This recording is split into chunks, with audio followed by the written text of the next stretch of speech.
कालिया पात्र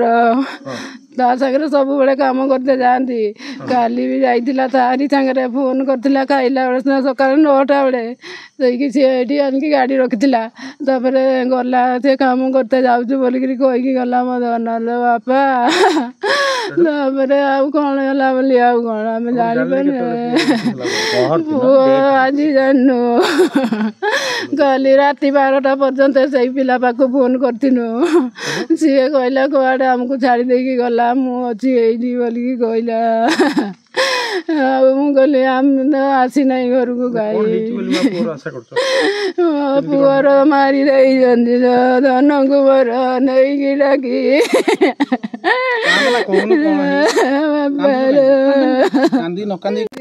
जीवन दिन डाकी परदिन डाकी नभा भितर तापर कौन है आज्ञा आमे कहबे केतल जाइथिले तीन जण जाइथिले दी जण पहले घर को दी जण पळे आसिले लास्ट को हरचंदपुर हाट पड़िया रे पकेकी पळे आछन ए आहुची आ तांको गाड़ी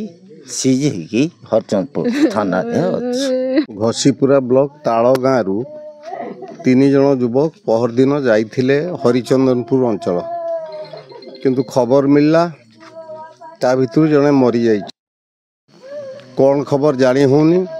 ये बड़ संदेह घेर रे कौन लोक पूरा संदेह चक्षुरे देखुं घटी बहुत कथा तो शुणा होची पुलिस धैला पुलिस गोड़ेला धाइले प्रकृतर किसी जानी होनी कारण तालगाँ लोक से 3 जण युवक को भितर जनकर डेड बॉडी आसी 2 जण अच्छा से 2 जण पाखु सत कथा जना पड़ो तेणु तदंत हेले उपयुक्त तदंत हेले ये घटनार सत्य सत्य लोकलोचन को आसीपर।